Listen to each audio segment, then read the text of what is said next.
Desde que escuché por primera vez las historias escalofriantes de la isla de las muñecas, he sentido una poderosa atracción hacia esa isla. Y cuando escuché a mis conocidos hablar sobre ese lugar tan tradicional, no pude evitarlo y me subí a una embarcación para ir en su búsqueda. Pero no fui sola, iba acompañada de dos de mis compañeras del trabajo. Nos organizamos para ir un fin de semana y visitar los lugares con las leyendas más conocidas de la Ciudad de México. Como les dije, el lugar que más expectación me causaba era la Isla de las Muñecas. Cuando nos acercamos a ella, se encontraba en una chinampa con bastante longitud. Para las personas que no saben, las chinampas son un sistema artificial de cultivo, construido en zonas donde el agua es el principal recurso. La cosa es que nos bajamos de la embarcación y comenzamos a ver que había muñecas colgadas por todos lados.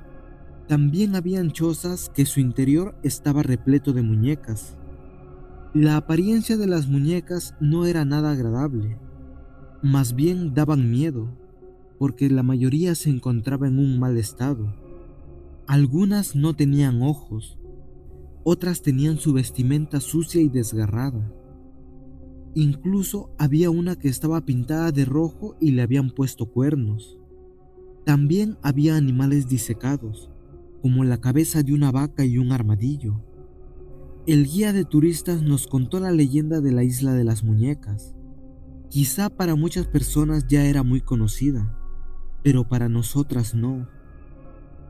Básicamente decía que en esa chinampa vivía un señor de nombre Julián, y en una ocasión el hombre encontró a una niña inconsciente en las orillas.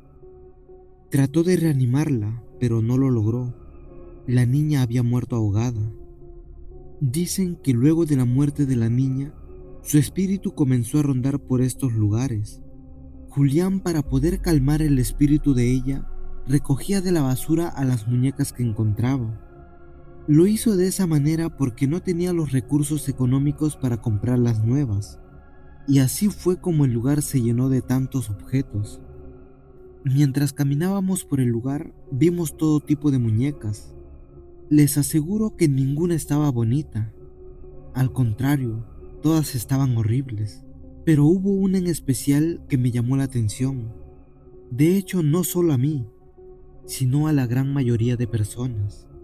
Porque de cierta manera la han convertido en una especie de entidad milagrosa, que ha cumplido deseos a cambio de un pequeño tributo o regalo que se le deje. Esa muñeca tenía el nombre de Agustina. Estaba vestida con un vestido de color rojo y sentada en una embarcación pequeña que llevaba como nombre Xochimilco.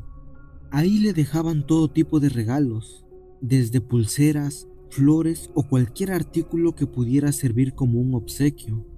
Me quedé durante un rato pensando cómo una muñeca pudiera tener la facultad de hacer milagros. Una de mis amigas, Marta, le tomó una foto. La vi muy entusiasmada y creo que ella ya sabía sobre los poderes de la muñeca, porque iba preparada con un obsequio que compró antes de partir a Xochimilco. Marta ya sabía a lo que iba, y no se fijó en las demás muñecas.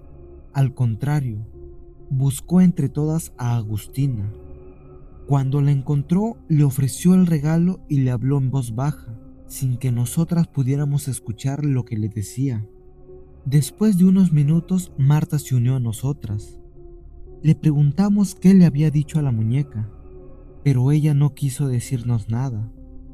Continuamos nuestra visita en la isla y notamos a Marta muy emocionada. Estaba más bien eufórica. Me acerqué a ella para preguntarle si se encontraba bien. Ella me respondió que era un día inmejorable, así que continuamos con nuestro paseo. Mientras seguía observando a las muñecas, me puse a pensar que esa idea de recolectar tantas muñecas había sido a partir de una situación espeluznante, ya que decía que el espíritu de la pequeña que murió seguía sin descansar. Más adelante vimos otras chinampas en las que se veían objetos extraños. Le pregunté al guía de qué se trataba, y él me dijo que era brujería que las personas hacían en estos lugares por la noche. No me quise ni imaginar lo tétrico que se verían esas chinampas en la oscuridad. En ese momento que pasábamos por ahí no me dio tanto miedo, porque iba acompañada de varias personas. Además el sol estaba en todo su esplendor, así que no me pareció terrorífico. Cuando regresamos a la ciudad de Guadalajara, cada quien tomamos un auto de alquiler y nos despedimos. En el inicio de semana, todos nos incorporamos a nuestras actividades laborales. Lo que me llamó la atención fue no ver a Marta detrás de su escritorio. Alicia, mi otra amiga, me dijo que el jefe había pedido hablar con Marta inmediatamente. Cuando Marta regresó de reunirse con él, venía con una sonrisa y nos dijo muy emocionada que la habían movido de puesto. La habían ascendido como gerente regional, pero eso implica cambiar de residencia. Le pregunté si estaba de acuerdo en hacerlo. Ella me respondió que no tenía ningún problema, así que en pocos días despedí a mi amiga, con la idea de vernos muy pronto en Toluca. Alicia y yo continuamos en nuestras actividades. En un principio tratamos de estar en comunicación con Marta, pero cada día ella se distanciaba más. Ambas comprendimos que era por los nuevos retos que tenía que enfrentar y preferimos darle su espacio. Después de varias semanas recibí una llamada. Era de Marta. Me sorprendió que me llamara casi a las 12 de la noche. Ella me preguntó si estaba dormida. Le respondí que no, pero la verdad era que sí me había despertado. Pero como tenía tanto tiempo sin saber de ella, quise escucharla. Cuando oí su voz, casi no la pude identificar. Le pregunté si se encontraba bien, pero solo se escuchó el silencio. Le dije que si necesitaba de mi ayuda, lo haría con mucho gusto. Después de otro silencio, ella comenzó a hablar. Me dijo que todo estaba muy bien. Solo necesitaba escuchar la voz de alguien de confianza. Y poco a poco comenzó a platicarme lo bien que vivía al lado de su esposo y de sus hijos. Incluso me dijo que también él había encontrado un buen trabajo y sus hijos iban a un colegio privado. Marta siguió platicando con entusiasmo la nueva vida que tenía en Toluca, y luego de un rato de charla se despidió y colgó. Me quedé confundida por la forma tan extraña en la que lo hizo. Estuve un rato despierta tratando de asimilar los motivos que tuvo para comunicarse a esa hora, hasta que me quedé dormida. Al día siguiente le comenté a Alicia sobre lo sucedido.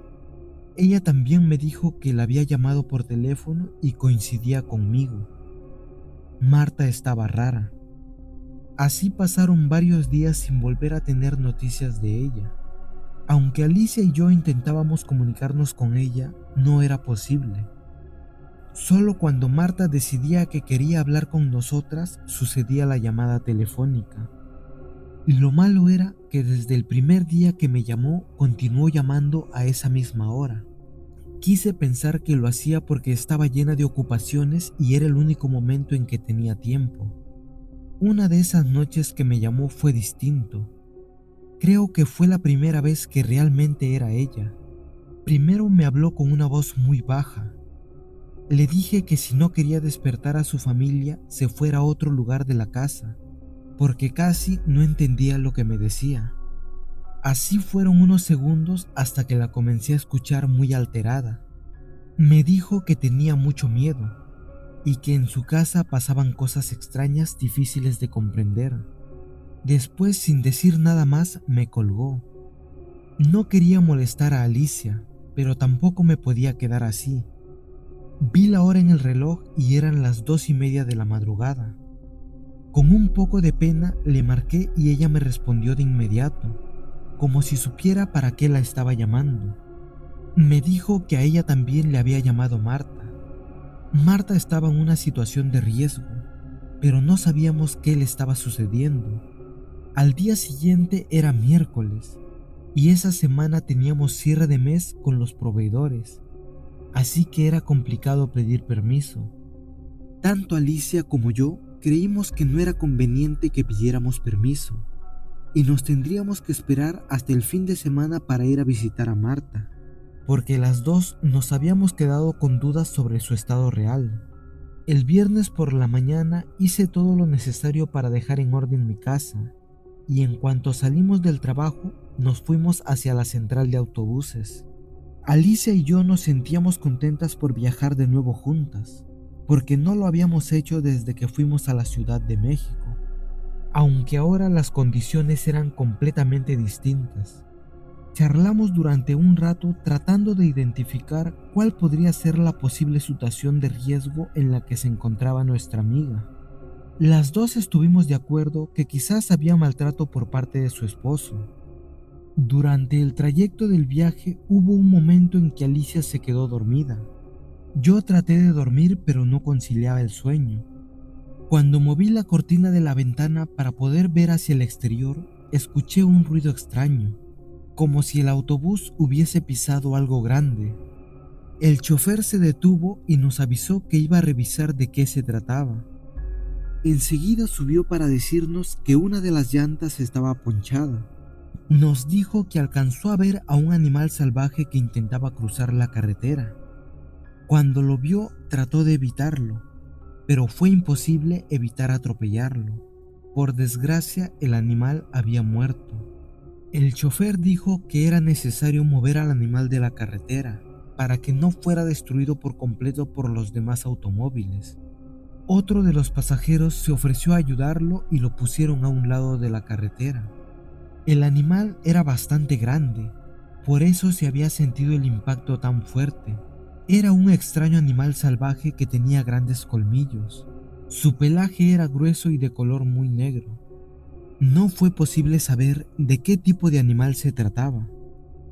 Los dos hombres cambiaron la llanta ponchada y seguimos nuestro viaje. Sin embargo, nos llevó algo de tiempo el cambio de la llanta, lo que provocó que el viaje se retrasara. Llegamos a Toluca después de las 2 de la madrugada, así que pedimos un taxi para que nos llevara al hotel en donde nos hospedaríamos. Dejamos las maletas y solo la abrimos para ponernos nuestra ropa de noche y dormir un poco antes de ir a la casa de Marta. Creo que apenas comenzábamos a dormir cuando sonó mi teléfono. La primera persona que llegó a mi mente fue Marta, y en efecto, era ella. Esta vez me dijo que tenía miedo. Le dije que si se sentía amenazada que hablara al número de emergencias, pero me dijo en un tono muy bajo que ese tipo de apoyo ellos no lo podían dar. Ella necesitaba a alguien más y colgó el teléfono. No sabíamos qué hacer. Le dije a Alicia que era necesario que fuéramos a su casa.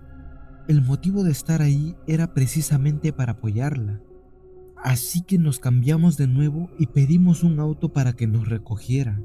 Cuando llegamos a la colonia en la que Marta vivía, tuvimos que llamarla para decirle que nos abriera la reja eléctrica. La casa estaba hasta el final en completa oscuridad. Apenas íbamos a tocar la puerta cuando ella abrió y nos hizo la señal que guardáramos silencio. Caí en cuenta de que no quería despertar a su familia. Encendí la luz del celular porque casi tumbé una lámpara de pie que estaba en la sala. Cuando pude ver a Marta, me di cuenta que había bajado de peso drásticamente. Antes de que le quisiéramos decir algo, de nuevo ella hizo la señal de que nos calláramos. Ahí fue cuando noté la condición mental de mi amiga. Le pregunté sobre su esposo. Íbamos a necesitar el apoyo de él para llevarla a una clínica, porque no sabíamos si tenía alguna enfermedad física, mental o algún tipo de adicción. Marta me respondió que su esposo la había dejado. Como a él le estaba yendo muy bien económicamente, la había dejado por una mujer más joven que ella. Enseguida le pregunté por sus dos pequeños. Creo que ahí encontré el punto débil de ella, la causa de todos sus problemas, porque se puso a llorar de una manera desgarradora. Tratamos de hacerla sentir bien, diciéndole que nos íbamos a quedar con ella o a regresarnos juntas en caso de ser necesario. Marta se dejó abrazar, pero de repente tuvo un cambio repentino. Desesperadamente se puso a buscar algo por todas partes. La agarré y le dije que se tranquilizara. Le pregunté en dónde estaban sus hijos. Me apuntó con su dedo en una de las habitaciones en la parte de arriba. Le dije que íbamos a subir. Ella se me quedó viendo con una cara de terror. Me dijo que no lo hiciera y se fue a esconder detrás de un sillón.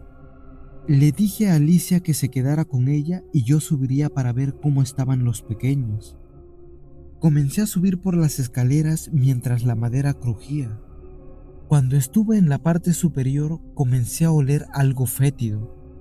Fue necesario que me cubriera la nariz porque el olor era muy fuerte. Aparentemente dormían, pero cuando me acerqué a los niños vi que estaban pálidos. El más pequeño, en cuanto me vio, se abalanzó sobre mí. Me dijo que ya no quería estar ahí y que le tenía mucho miedo a ella. Pensé que era a su madre. Lo abracé y le dije que todo estaría bien y que no me iría de ahí sin él. Enseguida despertó la niña. Ella también me dijo que tenía mucho miedo, porque si no jugaban con ella a lo que ella decía, se enojaba mucho. Abracé a la niña y tomé la mano del pequeño Abraham. Le dije que ya no tuvieran miedo, que su madre nunca los iba a dañar.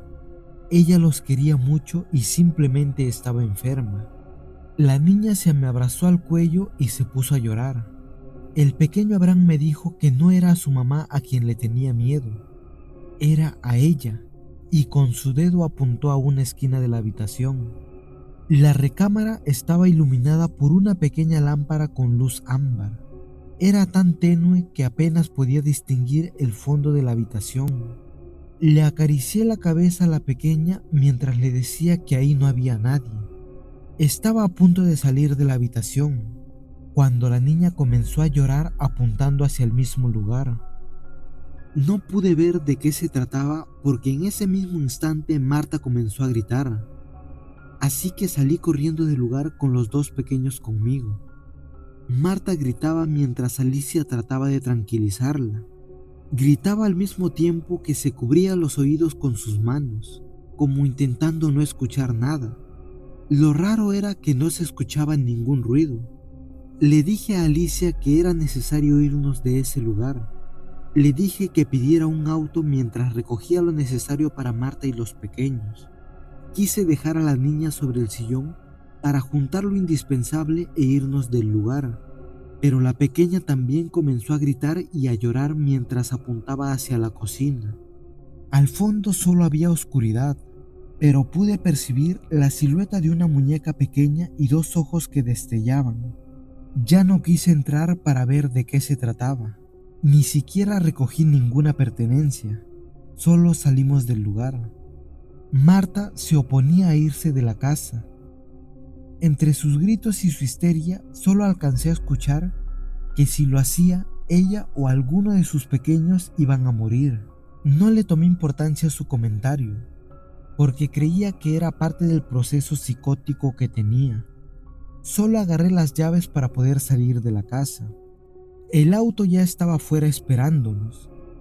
Alicia jalaba a Marta para que no se regresara, mientras que yo iba con los pequeños. Hubo un instante en que Marta se le soltó a Alicia e intentó regresar a la casa. Cuando vi la fuerza que tuvo para soltarse, dejé a los pequeños sentados en la banqueta y les dije que no se movieran de ahí. Entre Alicia y yo pudimos controlar a Marta. Para eso ya varios vecinos se habían despertado y salieron de sus casas para ver lo que sucedía. Pudimos calmar a Marta y abrir la reja. Agarré a los niños y nos dispusimos a salir.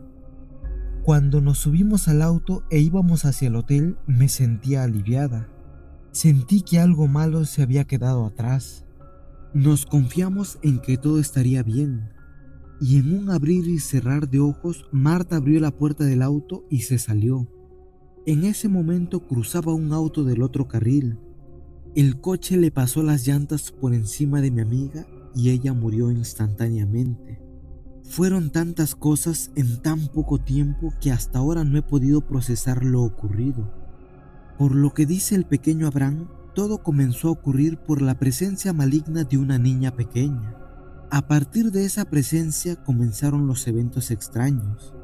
Alicia y yo creemos que se trató de Agustina. la muñeca a la que Marta le pidió un favor, porque claramente eso que las acechaba era la presencia de esa muñeca. Actualmente los hijos de Marta viven con su padre en su casa. Aparentemente todo está bien con ellos, porque no han tenido ningún problema con la presencia de aquella muñeca.